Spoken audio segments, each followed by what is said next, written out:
Good evening, I'm Jeff Bennett. Amna Nawaz is away. On the NewsHour tonight, their brutal ordeal is over, and they're free. High-profile Americans held in Russia are released as part of the biggest East-West prisoner swap since the Cold War. Emergency crews struggle to contain rapidly spreading wildfires burning through large swaths of the western U.S. And former President Donald Trump doubles down on the remarks he made about Vice President Kamala Harris at a convention for black journalists.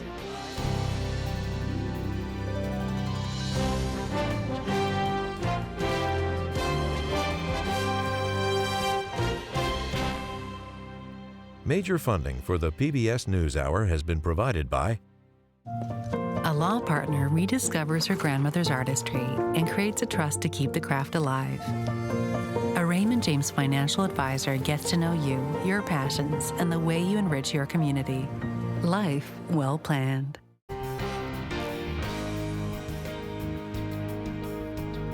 Carnegie Corporation of New York, working to reduce political polarization through philanthropic support for education, democracy, and peace. More information at carnegie.org. And with the ongoing support of these individuals and institutions.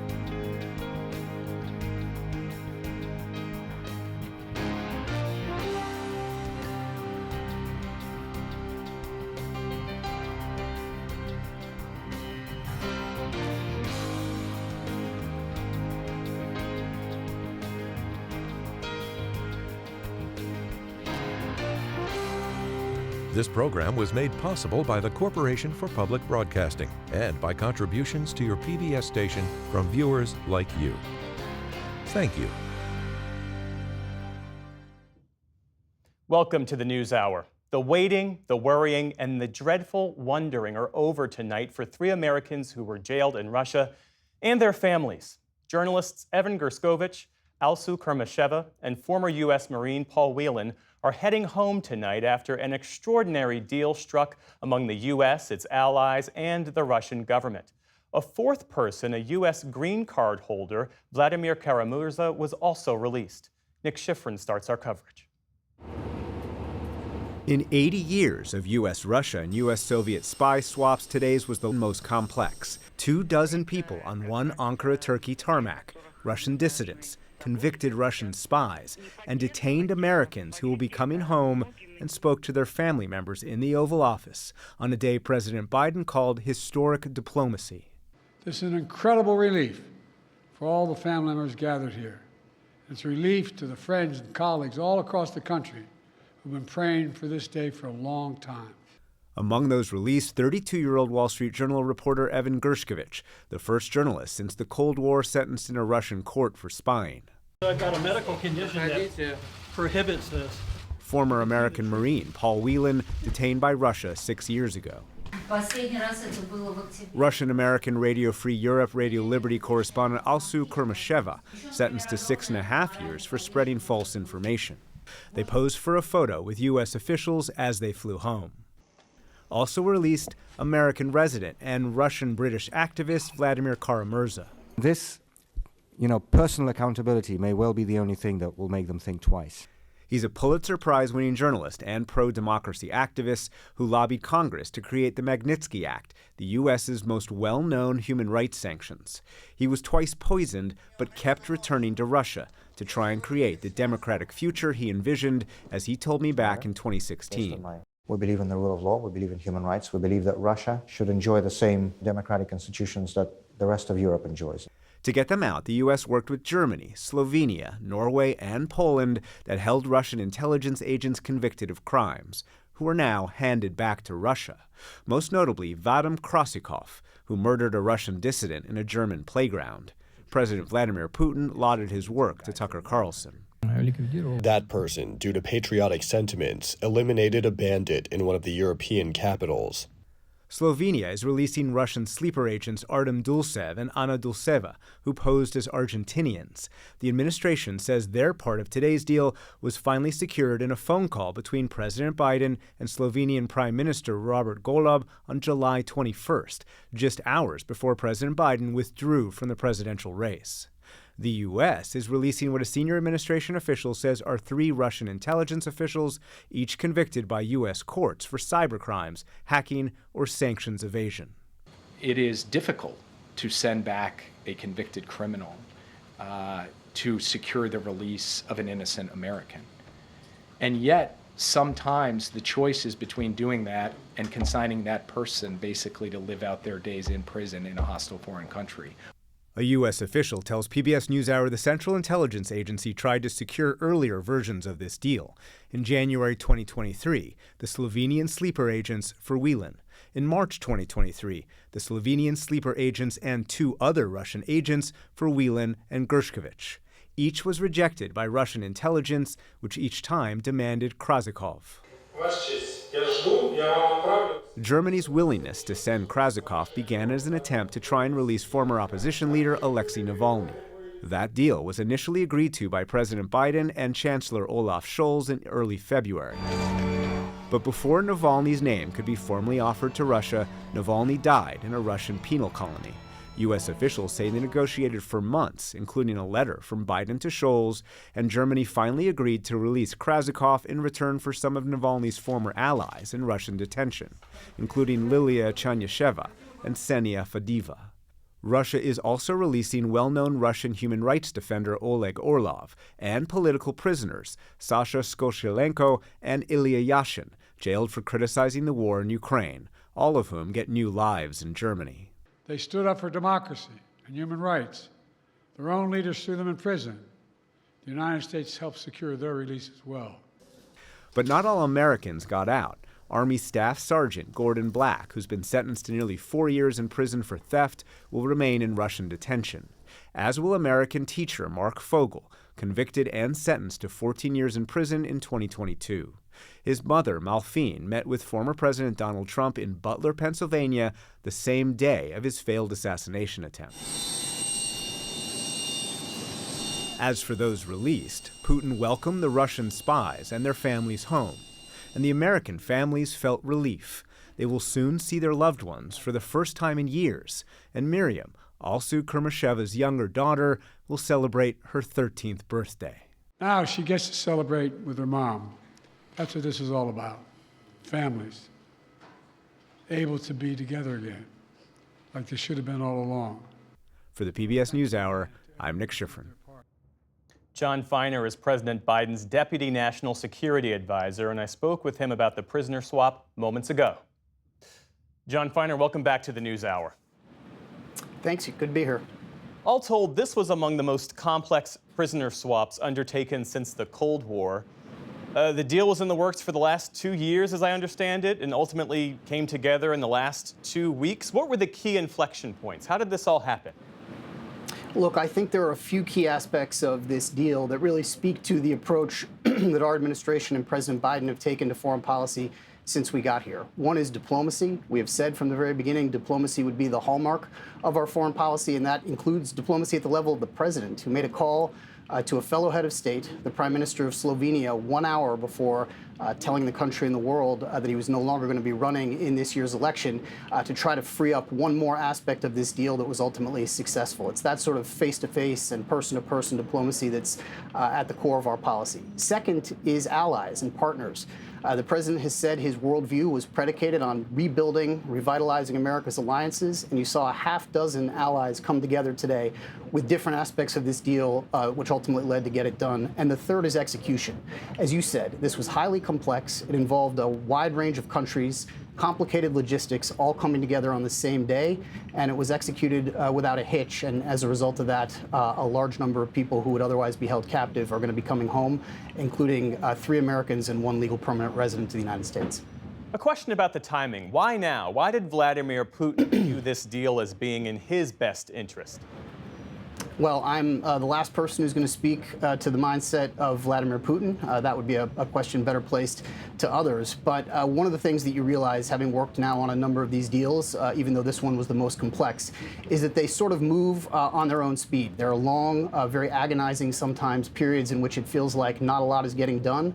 You continue to beat your head against it, continue to try to be creative, come up with new solutions, problem solve, have conversations, and then ultimately things can end up moving much faster than anyone anticipates.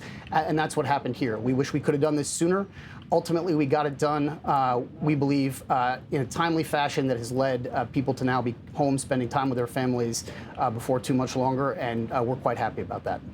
To what degree does this signal any sort of breakthrough of tensions between the U.S. and Russia? And might any of this successful diplomacy be put to use in helping bring an end to Russia's war in Ukraine? To be honest, I would caution anybody against drawing too many broader conclusions about the U.S.-Russia relationship based on this deal. That is not the course we're on, what you just described. We are obviously in a very difficult place, completely on opposite sides of the conflict in Ukraine, and I don't see that changing anytime soon unless Russia makes a significant set of changes to its approach and its worldview, and we don't anticipate that. What we had here was a target of opportunity, an opportunity to get some people home who otherwise would continue to be held in a just unconscionable situation. We took that opportunity, but otherwise we are continuing with our approach, certainly to the Ukraine war and to our broader approach to the world on its current course and speed. While this nightmare is certainly over for those released, there were other Americans, as you well know, who were left out of this exchange, namely Mark Fogel, an American sentenced to 14 years of hard labor in Russia, and a U.S.-Russian citizen, Ksenia Karolina, who's facing charges of treason for allegedly donating $51 to a Ukrainian charity in the U.S. What is the administration doing to secure their release at this point? There continue to be a number of Americans held under very difficult circumstances, including the two Americans you just mentioned in Russia, including Americans in Syria and Afghanistan and other places around the world. And this administration has made an enormous commitment from before the time we came into this office, from the transition to the Biden-Harris administration, to do what we could to get these people home. I think the president has now an extraordinary track record of doing just that. We're going to continue to work on those cases and all cases of Americans held who shouldn't be until the end of this administration. Deputy National Security Advisor Jon Finer, thanks for joining us this evening. Thanks again. Now let's get some additional perspective on the prisoner swap. Nick Schifrin has that. Nick? Jeff, to discuss the larger implications of today's events, we turn to Andrew Weiss. He's a former State Department official who served in the George H.W. Bush and Clinton administrations and is now the Vice President for Studies at the Carnegie Endowment for International Peace. Thanks very much, Andrew Weiss. Welcome back. Great to be here. To the NewsHour. As we just showed a few minutes ago, Russian President Vladimir Putin, at the end of Pride time, welcomed home all these Russian spies and their families on a big red carpet, big flowers. What message is he sending?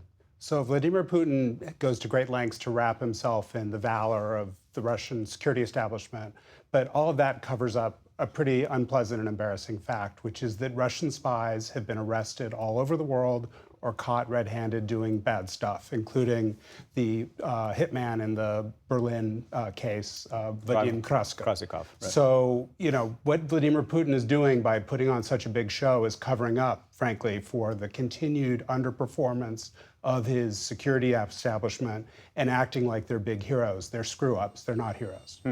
As I reported earlier, the U.S. offered two different trades before today for Whelan by himself and then Whelan for Evan Gershkovich, including those two Russian so-called illegals, sleeper agents that had been caught in Slovenia. But both were rejected, and the message that the U.S. got was, call us back when we have Krasikov. So why is Krasikov so important to Putin? So there's indications that they know each other personally. The Wall Street Journal has a wonderful long piece that appeared sometime today that says they potentially worked together back when Vladimir Putin was the deputy mayor of St. Petersburg in the 1990s. So this is a career Russian intelligence operative who's presumably conducted a variety of assassinations and targeted killings in various parts of the world, including in Moscow. And who claims to have gone to shooting ranges and done other things with Vladimir Putin personally. So there seems to be a connection between the two men, and you saw when he came down the jetway today at the airport of Moscow, Vladimir Putin hugged him. And you and I have talked multiple times about how the different parts of the national security apparatus in Russia often fight each other. Could there also be a dispute within the intelligence agencies inside of Russia over who to release? And would the FSB, Putin being a former KGB colonel, would the FSB win that fight? So Russia has a sprawling national security apparatus, which is big by design. It's intended to kind of avoid power consolidating in any corner so that Vladimir Putin can kind of divide and rule. But what we've seen, rather than the Russian security establishment backing away from confrontation with the West, is leaning in. And so we've seen reports of the Russian intelligence services trying to assassinate the CEO of a senior German defense manufacturer. We've seen them conduct sabotage operations. When Vladimir Putin says he's at war with the West, I think we need to take him at his word. Why would Putin agree to this deal now, 3 months before the U.S. election, instead of waiting? Vladimir Putin is a cold-blooded operator who is tactical and who believes in being transactional. So for him to get what he thinks is a pretty good deal, for ages they've been pushing to get the hitman in the Berlin case released. This is a person who is serving a life sentence for conducting a murder, a targeted killing in broad daylight. So for them, this is a good deal. And if you look at the other Russians who are coming out of detention, these are people who the Russians wanted back, who were intelligence operatives that have been rolled up in Poland and Norway and in Slovenia, as well as people conducted in U.S. courts. But what is, all these debates about a deal come down to are the numbers, and the counting game is really complicated. So U.S. officials today are at pains to say we're getting 16 people out, and the Russians are getting 8 back. So it's not an apples to apples comparison. And yet Putin did not release other Americans, as Jeff was just highlighting, Mark Fogel included. Why might he withhold some of them? They're bargaining chips. So there are other Russians that they want back. There are people that the Russians will continue to take into detention. Any American who's foolish enough to go to visit Russia, even for family reasons, is at risk. President Biden today made a point of that in saying the underlying message of today's good news is also that people need to steer clear of travel to dangerous destinations like Russia. And quickly, in the moments we have left, you've had an extensive career in government. How complicated would it have been to coordinate all the European countries and all the U.S. agencies and Russian intelligence to get this deal? I'm glad you brought that up. That's what's truly unprecedented about today's news. It's a multidimensional problem. It wasn't just negotiated between the United States and Russia. The German role was absolutely critical because, as you've pointed out, that was the key demand from the Russian side. So without the German support, this deal would not have come together. And then you had lesser roles played by our allies. Andrew Weiss, thanks very much. Jeff, back to you. Well, thank you both. And Nick, as you mentioned, one of the Americans not released today is teacher Mark Fogel, who was sentenced to 14 years in a Russian penal colony back in 2022. He was arrested in 2021 at a Moscow airport for carrying medically prescribed marijuana. Earlier this evening, before I spoke with the Deputy National Security Advisor, Mark Fogel's sister, Anne, joined us from her Montana home. Anne Fogel, thank you for being with us. Thank you for having me. It's really important that I tell Mark's story. While some families are rejoicing today as they've been reunited with their loved ones, your family still has to wait. How are you doing? How are you holding up? It's been a heart-wrenching 36 hours. I spoke with Mark yesterday morning on the phone, and he, when I realized that he was still in Rybinsk and everyone else had been pulled out of their penal colonies, it was my heart really sank. But it's really hard to give up hope. And for the entire day, I roller coastered around thinking that, Rybinsk is about 4.5 hours from Moscow, and I thought that maybe they would be driving him down, it was just really hard to let it go. When you spoke with him, what did he say? What did he tell you? How's he doing? He was kind of in the dark. He knew that something was going on, and then he saw a little bit of news about Paul. They're constantly playing the television and news stations in the penal colony that he's in, and so he knew something was going on, but he doesn't speak Russian, so he wasn't exactly sure. And he called, and I didn't want to. I know this is crushing him. So I didn't want to tell him what I knew. But at that point in time, we were calling our senators and calling the ambassadors that we've been in touch with, and we were trying to get something activated for him. And so it was a crazy day of phones and messaging and emailing, and it's all for naught. The National Security Advisor, Jake Sullivan, said today that the administration is working to secure your brother's release from Russia. Have you heard anything from the administration? No, we've never heard from the administration. I did talk to my sister-in-law, and I did talk to Jake Sullivan about 2 years ago. But Mark has never been prioritized. You know, he was convicted under the same code as Brittany Griner, but he was never designated as wrongfully detained. And we don't have the NBA behind us, and we don't have the Wall Street Journal behind us. So it's been very difficult for us to get our man out. Your mother, your 95-year-old mother, filed a lawsuit in June against the U.S. State Department over its failure to declare Mark Fogel as wrongfully detained. Why do you think he hasn't received that designation, and how has it complicated efforts, in your view, to secure his release?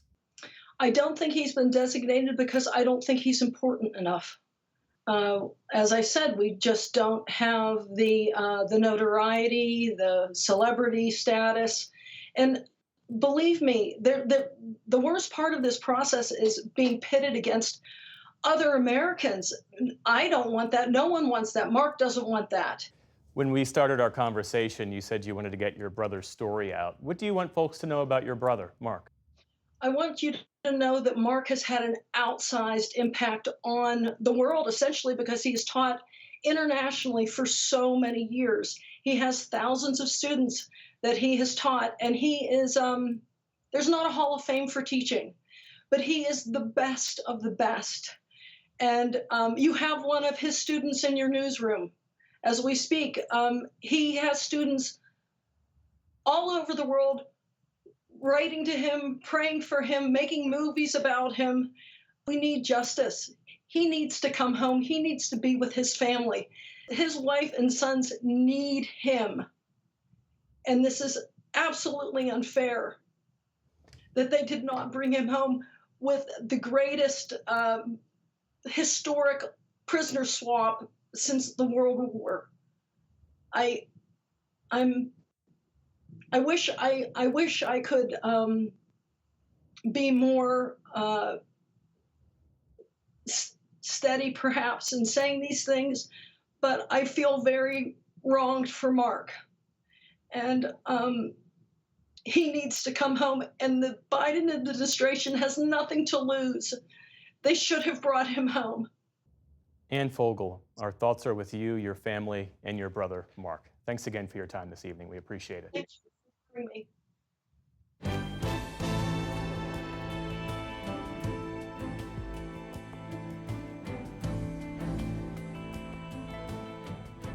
Concerns about a growing conflict in the Middle East start our day's other headlines. That's after Israel's military confirmed an airstrike last month had killed the leader of Hamas's military wing, Mohammed Deif.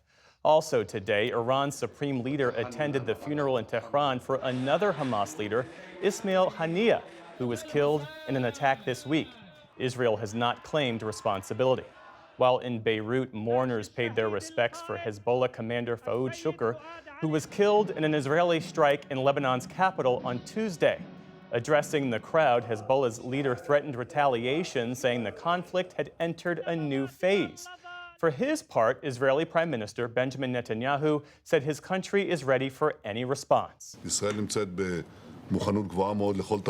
Israel is highly prepared for any scenario, both defensively and offensively. We will exact a very heavy price for any act of aggression against us from any arena. In Tel Aviv, Israelis took to the streets to mark 300 days since the October 7th attack and called for an immediate release of hostages still being held in Gaza. The U.S. Air Force has concluded that a deadly Osprey crash off the coast of Japan last year was caused by a, quote, catastrophic failure in a gearbox. The investigation also found that the pilot ignored warnings to land the aircraft. The crash killed 8 service members and led to a months-long grounding of all military Ospreys. It was one of several Osprey crashes in recent years that killed 20 service members overall. A New York appeals court has rejected Donald Trump's attempt to have the gag order in his hush money case lifted.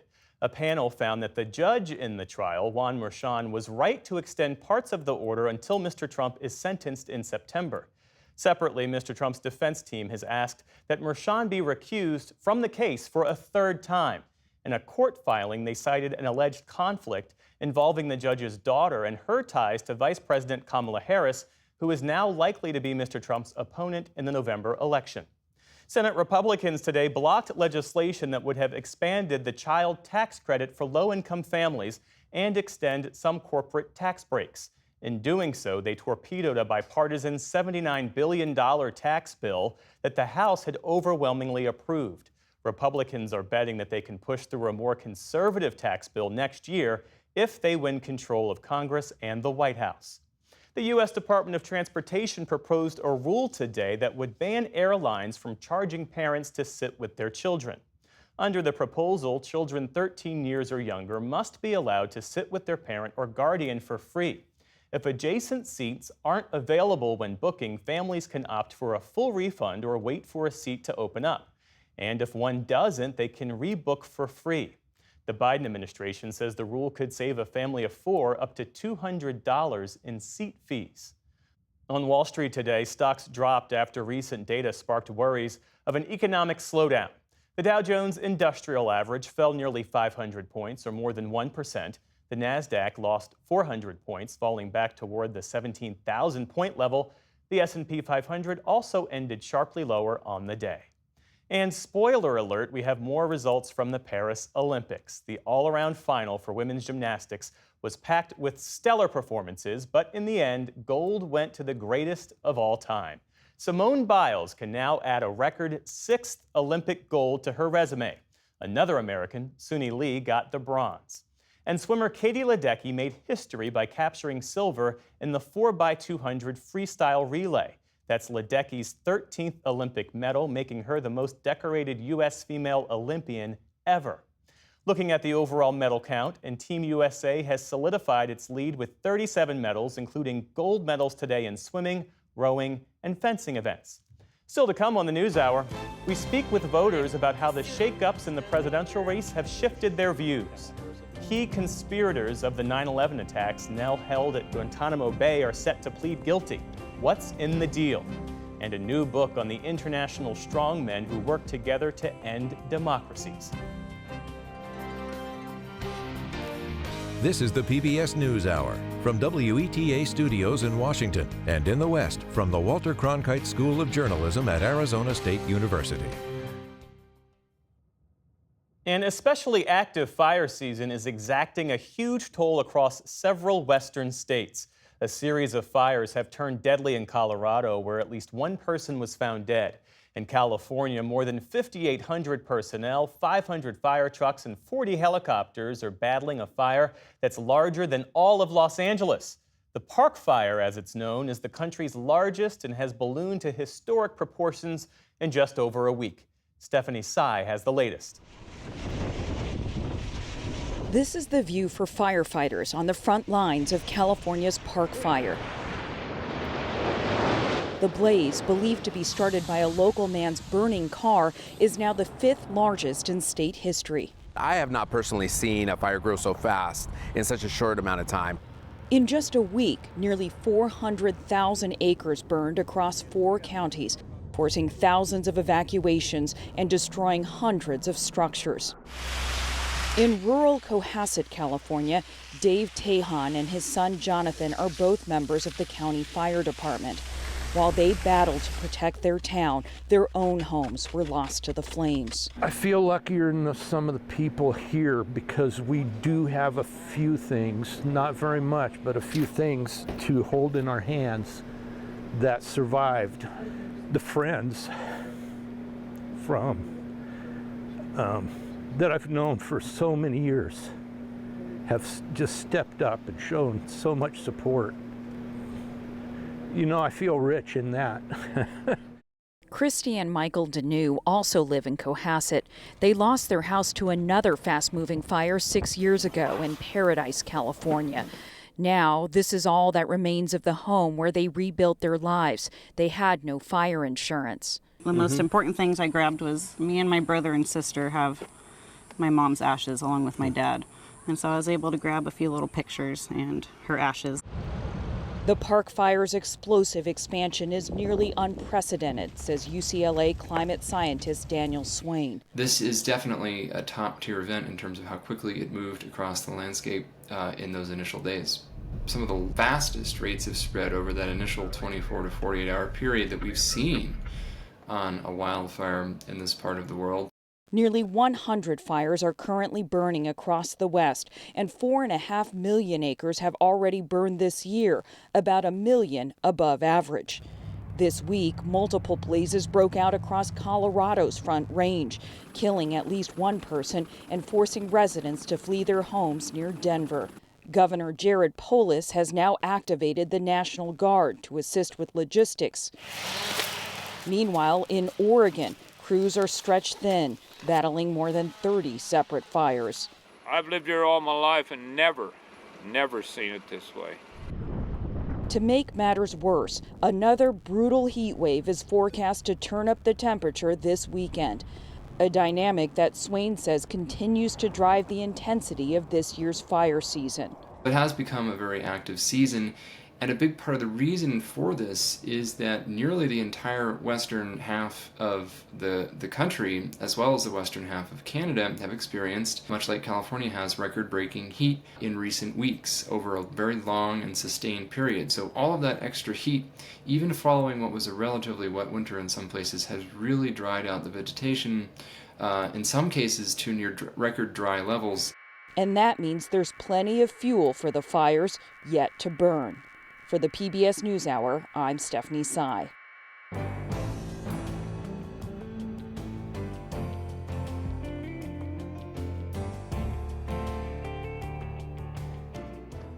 Former President Donald Trump is facing backlash for calling Vice President Kamala Harris's racial identity into question when he addressed a black journalists' convention yesterday. That's as the vice president herself wrapped up a series of events aimed at speaking directly to black voters. Our Laura Barone Lopez has more. Delivering the eulogy before hundreds of mourners at Fallbrook Church in North Houston today, Vice President Kamala Harris bid farewell to a friend, the late Texas Representative Sheila Jackson Lee, who served in Congress for nearly 3 decades and became one of its most influential black members. To honor her memory, let us continue to fight to realize the promise of America, a promise of freedom, opportunity, and justice, not just for some, but for all. Harris, remembering a fellow black woman trailblazer, as her own racial identity is being attacked by her rival, Donald Trump. Speaking to a historically black sorority yesterday, Harris slammed her opponent hours after the Republican nominee questioned her racial identity. Donald Trump spoke at the annual meeting of the National Association of Black Journalists. And it was the same old show. The divisiveness and the disrespect. And let me just say, the American people deserve better. Trump was asked if Harris, who is poised to be the first black and South Asian woman to become a presidential nominee, was a DEI or diversity hire, as some of his Republican allies have said. She was always of Indian heritage, and she was only promoting Indian heritage. I didn't know she was black until a number of years ago when she happened to turn black, and now she wants to be known as black. So I don't know, is she Indian or is she black? In spite of the backlash, Trump is digging in, posting this to his social media platform, thanking Harris for the, quote, nice picture that showed the love of your Indian heritage. And at a rally in Pennsylvania last night, the Trump campaign displayed news headlines that referred to her as an Indian American senator. The former president accused Harris of faking her identity. In her speech in Atlanta last night, Kamala Harris even tried to outbrand a new Southern accent. Did you hear a new accent? Harris is biracial, the daughter of an Indian mother and Jamaican father, and her black identity a key part of her history as the member of a historically black sorority while a student at a historically black college. Today, at the U.S. southern border, Trump's running mate tried to put the spotlight back on policy, namely immigration. Vice presidential nominee J.D. Vance toured an unfinished section of border fence in Arizona, and blamed Harris for the Biden administration's border policies. Has Kamala Harris done anything you've asked her to do? She is the border czar. Has your border czar done anything you've asked her to do? And the answer is no. Harris, however, was never charged with overseeing border security. Instead, she was tasked with addressing root causes of migration and why people flee their countries of origin. And with 96 days till Election Day, the breakneck pace of campaigning for Harris and Trump is just beginning. The Trump campaign said today it raised nearly $140 million last month, trailing the $200 million Harris raised in the first week of her campaign. Harris could be the official Democratic nominee by Monday and will hold her first rally with her yet-to-be-named running mate next Tuesday in Philadelphia. For the PBS NewsHour, I'm Laura Barone-Lopez. And for those voters who have not firmly decided which presidential candidate to support, the events of the last month, including an assassination attempt and a new Democratic candidate, have dramatically reshaped the race. Lisa Desjardins connected with the type of voters likely to decide the election before and after those shakeups. We heard from thousands of voters across the country, different ages, politics, and walks of life, all dreading this election. I'm wishing for something like normal. I feel despondent. I feel that there is no good choice. I just feel overall really disappointed and really hopeless. We'll highlight a few now. In June, they were unhappy. Frustrated, disappointed, let down, a little dejected. But just weeks later, extraordinary events changed the race. An assassination attempt raised a new image of Trump, followed shortly by a new partner in the race, with Trump choosing Ohio Senator J.D. Vance as his running mate. And just days later, I've decided the best way forward is to pass the torch to a new generation.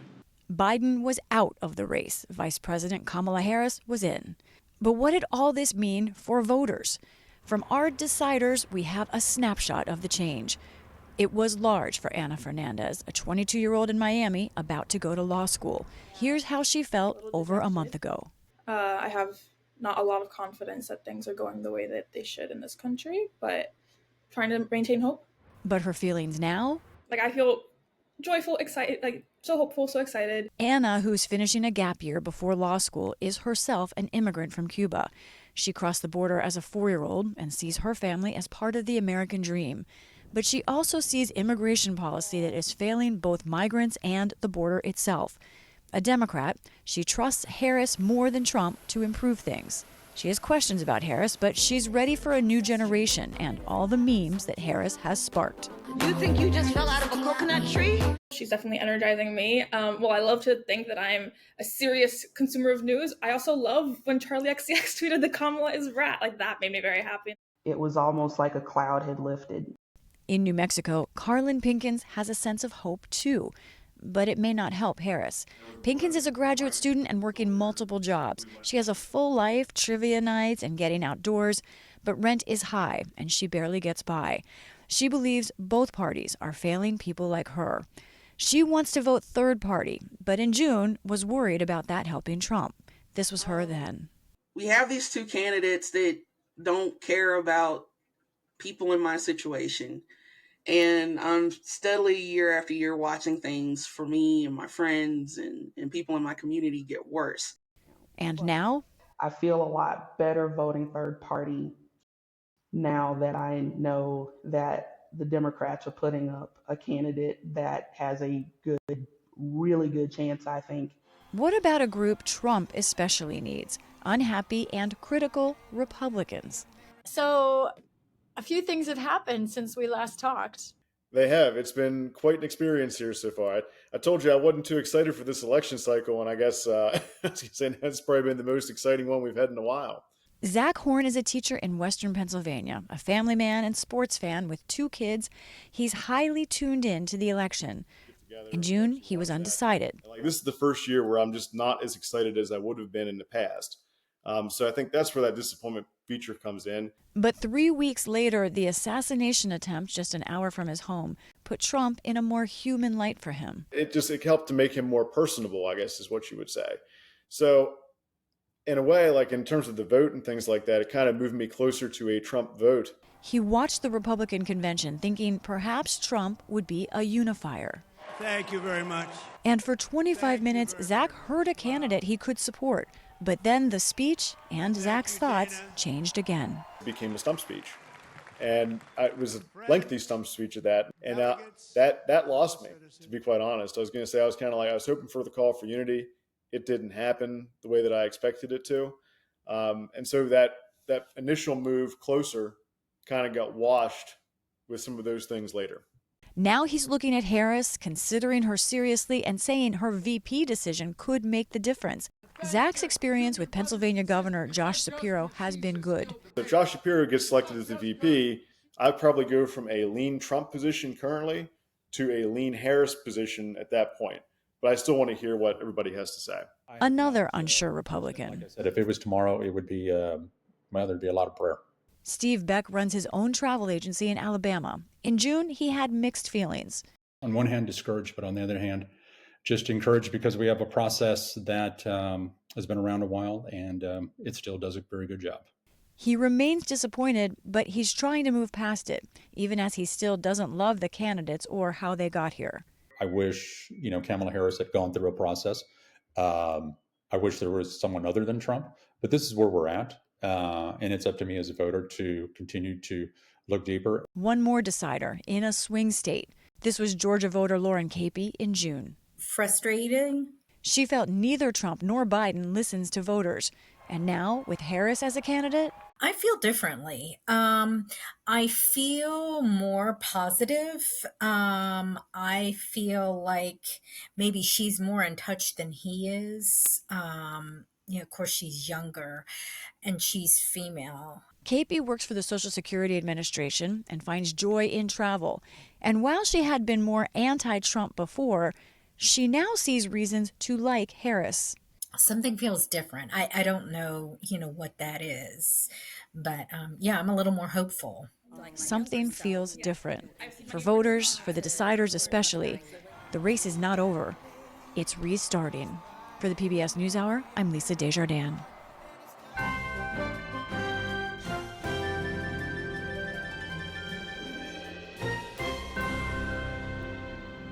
The man accused as the mastermind behind the September 11th terrorist attacks and his two accomplices have agreed to a plea deal in exchange for avoiding the death penalty. The development comes 16 years after their prosecution started. Ali Rogan has the latest. The three men, Khalid Sheikh Mohammed, the alleged leader behind the attacks, and Walid Mohammed Saleh Mubarak bin Attash, and Mustafa Ahmed Adam al-Hawsawi, all agreed to plead guilty in exchange for life sentences. The men have been in custody since 2003 and initially charged in 2008. But there have been years of legal delays due in part to the brutal torture the men were subjected to while in detention. In a letter, government prosecutors said they recognized the deal would be met with mixed reactions among thousands of family members who lost loved ones, but they called it the best path to finality and justice in this case. For a closer look, I'm joined by Wall Street Journal reporter Jess Braven. He's the author of The Terror Courts, an account of military trials at Guantanamo Bay. Jess, thank you so much for joining us. How did this deal come to be, and why is it happening now? Well, this deal was under negotiation since 2022, and it wasn't the first time a deal like this was considered. For years, prosecutors and officials in the military commission apparatus thought that a deal for life sentences in exchange for guilty pleas would be the only way out. So an earlier effort was quashed by higher-ups in the Pentagon. This one began, as I said, in 2022 and has continued as some of the detainees, some of the defendants, KSM, as we've called him, and the other two decided they were ready to get some finality for their own fate and move forward. So it really accelerated in the last 2 weeks. There was a court session at Guantanamo Bay. Prosecutors and the defense attorneys said they were ready to wrap it up and try to get this case closed. Prosecutors had sought the death penalty, but the alleged torture that the defendants underwent for years complicated those proceedings. How did that all factor into this decision? Well, it was really essential because Right after 9/11, when reports began emerging about brutal treatment of enemy prisoners, torture, as in fact President Obama called it at one point, began to emerge, there were questions about how would this affect any future trials. And there were legal experts then who warned that it would make it very difficult, if not impossible, to prosecute people if they were severely mistreated by the government while in custody. And that is exactly what has happened. These detainees wanted to bring in evidence of how they were treated by the CIA. Mohammed had been waterboarded, they'd been beaten, all kinds of things had been done to them that the United States would not tolerate for its own citizens. And they wanted to bring in evidence saying that any statements they made were infected by torture. So a lot of the pretrial wrangling over more than a decade has been over what can the defendants introduce about their treatment. And then there was a second factor, which is that under a doctrine sometimes called unclean hands, the government is punished by courts when it commits misconduct in a trial. And abusing defendants in custody is misconduct. So it is possible that even if they were convicted and sentenced to death, on appeal, a higher court might sanction the government by taking the death penalty off the table. So the death penalty seemed to be really a bridge too far given the mistreatment of these prisoners after they were captured by the U.S. And what do we know about how the families of 9/11 victims are responding to this? It is a total mixed bag. There are thousands of families of victims, and as you would expect, their opinions across the gamut. There are some who feel that nothing short of death is appropriate for these defendants, and based on their actions, it would be hard to say if the death penalty is appropriate for anyone. It wouldn't be appropriate for them. Others simply oppose the death penalty. Many Americans and people around the world just philosophically or morally oppose the death penalty, period, for anybody, and some of those are among the victims' families. And then there are those who really take the prosecutor's point of view, which is that ideally they could pursue capital punishment for these defendants, but it's just time for closure and it's time to end this proceeding and move forward. One of the features of the deal is that there will be a sentencing hearing where the defendants can testify, but they will have to answer questions from the victims' families. And for many of those families who are looking for answers, who are looking for some sense of these accused perpetrators, that hearing will be the substitution for a full trial on about what happened in the lead up to 9/11. In the moments we have left, what happens next? Where do these defendants spend their life sentences? Well, again, it hasn't fully been approved by all the proceedings that have to happen, but the plan is that they will next enter a plea, probably within a week or a month of now. Next year, there'll be the sentencing hearing, and after their sentence is confirmed, they likely will spend it right where they are now, at Guantanamo Bay. The technical status of their detention will change. They'll be sentenced prisoners, but in terms of their day-to-day lives, probably not much will change. They will be looking at the same four walls that they are looking at right now for the rest of their lives. Jess Braven covering this every step of the way. Thank you so much for joining us. You bet. Thank you.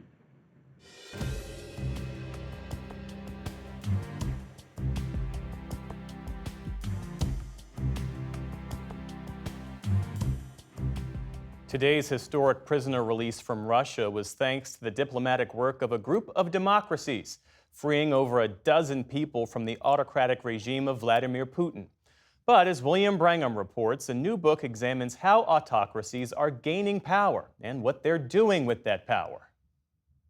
In her new book, Pulitzer Prize winner Anne Applebaum punctures the commonly held image of an isolated autocrat.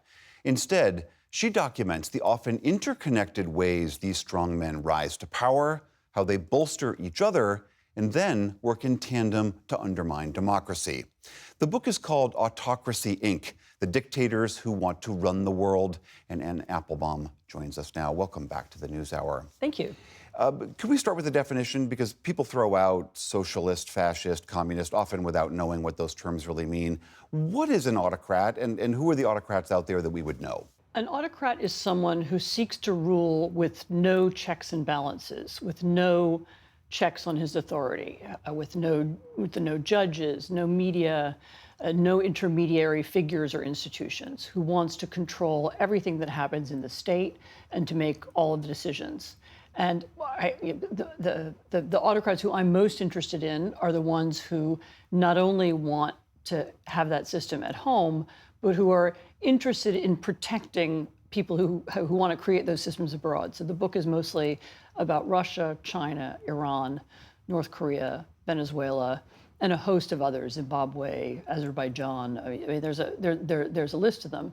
And increasingly, they operate as a network. They seek to protect each other and also to disrupt the democratic world. And that's because the language of the democratic world, meaning rights, laws, rule of law, justice, accountability, transparency, those things are harmful to them. And of course, that's the language of their own internal oppositions. And so they need to undermine the people who use it, and if they can, discredit it. And that's part of what we're seeing happen now around the world. One of the stereotypes that you try to puncture here is this idea that they really don't have shared interests, that they work individually to oppress and terrorize their own citizens, but don't really care so much about what happens elsewhere. What is it that they do see as the value in helping, what does she see in helping Putin or Putin in North Korea, for instance? Well, some of it is pragmatic. So Putin gets ammunition from North Korea, and he gets drones from Iran, and he gets components for his defense industry from Xi.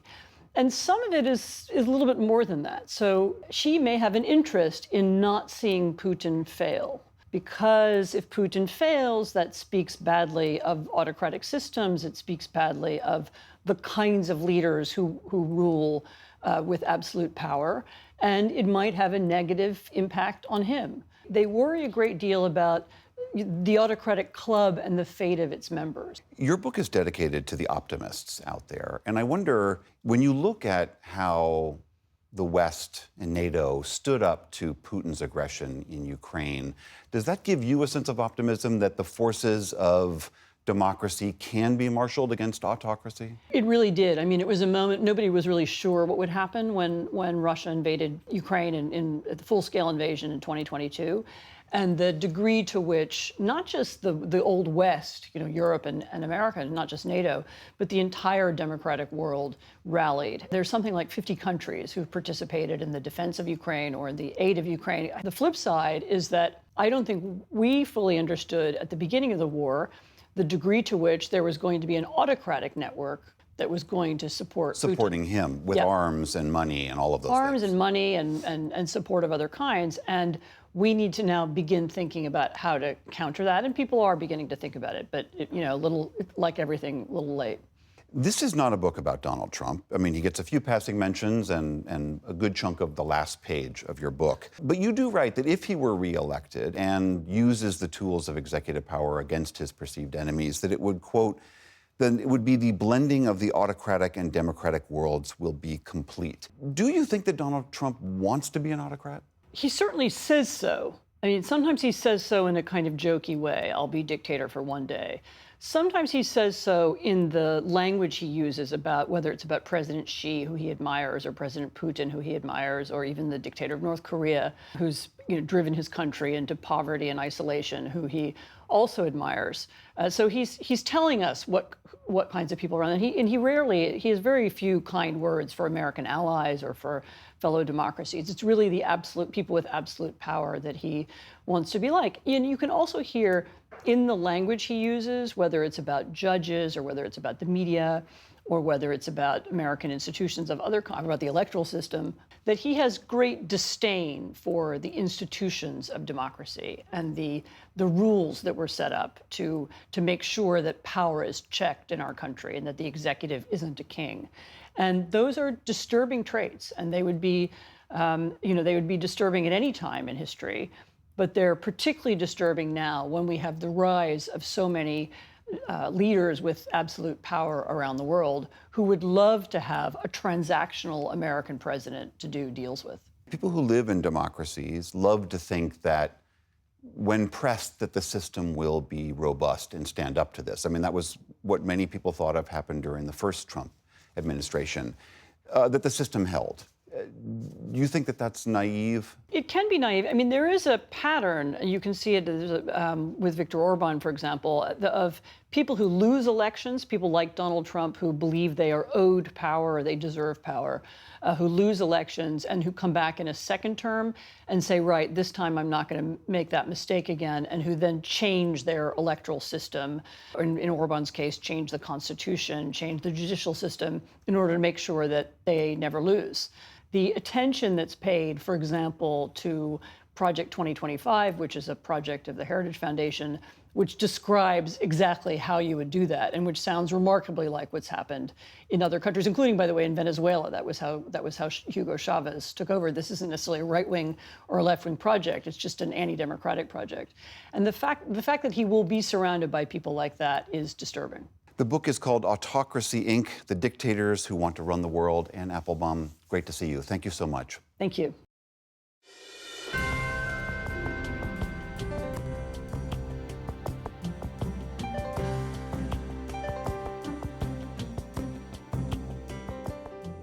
And that is the NewsHour for tonight. I'm Jeff Bennett. For all of us here at the PBS NewsHour, thanks for joining us. Major funding for the PBS NewsHour has been provided by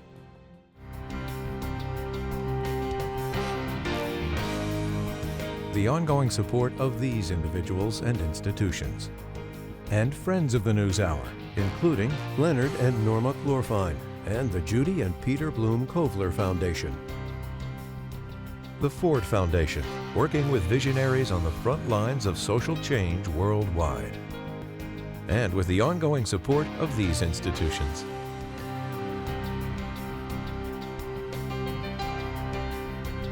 And friends of the NewsHour.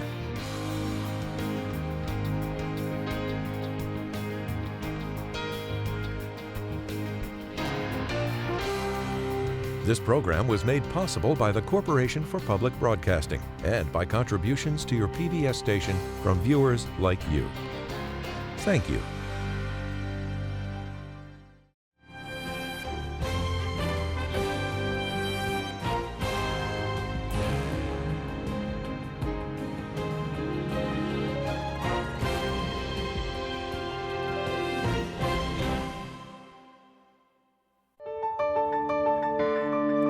You're watching PBS.